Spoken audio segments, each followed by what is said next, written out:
Vous écoutez Europe 1, il est 11h30, le journal de la santé avec Elisabeth Assayag. De plus en plus d'accidents cardiaques chez les femmes âgées de 45 à 54 ans. Publication aujourd'hui des chiffres de l'Institut de veille sanitaire. Une première en France, un service de petites urgences est testé à Valognes dans la Manche. Et puis manger du brocoli 3 fois par semaine, ça diminue les risques de cancer du foie. Il y a de plus en plus d'accidents cardiaques chez les femmes âgées de 45 à 54 ans. L'Institut de veille sanitaire publie ce matin, ce 8 mars, Journée internationale des droits des femmes, un numéro spécial consacré à la santé féminine.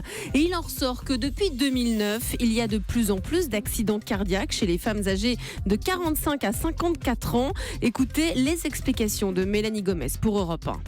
Le principal coupable, c'est évidemment le tabac. Dans cette étude, il ressort que dans cette tranche d'âge, ne serait-ce qu'entre 2005 et 2014, la proportion de fumeuses a tout simplement doublé.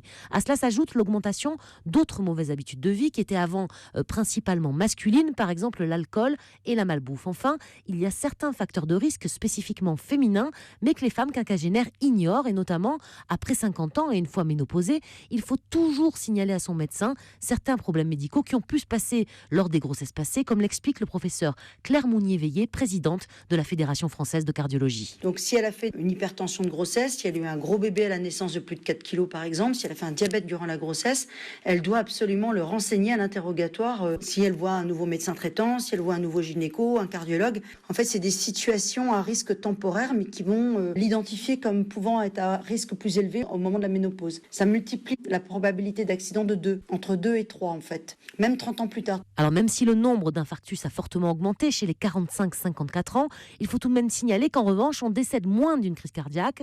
Depuis 2002, le nombre de femmes de moins de 65 ans qui meurent suite à un infarctus a baissé de 30%. C'est une molécule qui est en cause lors de l'essai clinique de médicaments à Rennes qui avait causé la mort d'un volontaire. Oui, c'est la publication du premier rapport d'un groupe d'experts sur le terrible accident qui s'était produit en janvier dernier lors d'un essai thérapeutique à Rennes. Et donc, c'est une molécule du laboratoire Bial qui est responsable à cause de l'accumulation des doses. Théo Manval pour Europe 1 a joint Dominique Martin, le directeur général de l'Agence nationale de sécurité du médicament. La molécule est en cause, ceci est clair. L'accident est apparu à partir d'une certaine dose et tout se passe comme si, entre 20 mg et 50 mg par jour, il y avait eu une bascule, comme si une sorte de barrage avait lâché, sans signe prémonitoire. Est-ce qu'il y a des antécédents chez certains des patients qui ont aussi pu jouer ? C'est quelque chose qui devra être regardé, puisqu'on observe que les patients ont été atteints avec des degrés très différents, puisqu'un patient est malheureusement décédé et un autre patient de la même cohorte n'avait rien du tout, et entre les deux, certains patients ont eu des atteintes variables. Quelles peuvent être les conséquences après cette molécule ? Elle doit être retirée ? Il s'agit d'un rapport intermédiaire sur la première journée de travail des experts, et à la fin du mois de mars, il y aura un rapport définitif. Il est certain qu'il y aura un avant et un après cet accident tout à fait exceptionnel. Cette molécule, si elle est en cause, de toute façon, elle est hors circuit de notre point de vue. Un service de petite urgence est testé à Valognes, c'est dans la Manche. C'est une première en France pour désengorger les services des urgences à l'hôpital. Un service de soins pour les urgences sans gravité a ouvert hier à Valognes. C'est un centre de soins non programmé destiné à la bobologie, par exemple une blessure qui nécessite des points de suture ou une fracture qui nécessite une résine. Ça concerne les patients qui tiennent debout, si on peut dire.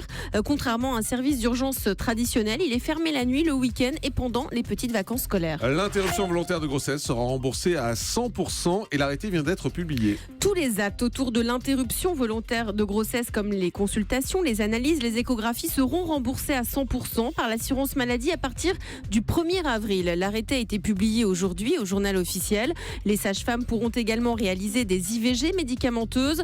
Enfin, la loi a supprimé le délai de réflexion de 7 jours. Un délai de 2 jours a été maintenu pour les mineurs. Et puis le chanteur d'ACDC risque de devenir sourd. Oui, du coup, à la fin de leur tournée, on écoute un peu ACDC. C'est sûr que ça change de Jean-Luc Lahaye. Différent. Moi, je préfère. J'imagine. Alors, la fin de leur tournée a été reportée. Le chanteur Brian Johnson risque de devenir totalement sourd s'il continue de se produire sur scène.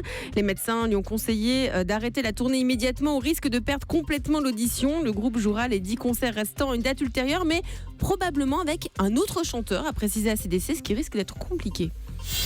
Le chiffre du jour. Manger du brocoli 3 fois par semaine réduirait le risque de développer un cancer du foie. Ça fait rire Jean-Michel Cohen. Oui, c'est ça, ouais, parce que demain, ça sera manger 3 fraises par semaine. Alors là, c'est la première fois qu'une étude met en avant le brocoli dans l'intérêt contre le cancer du foie. Ça provient de chercheurs de l'Université de l'Illinois.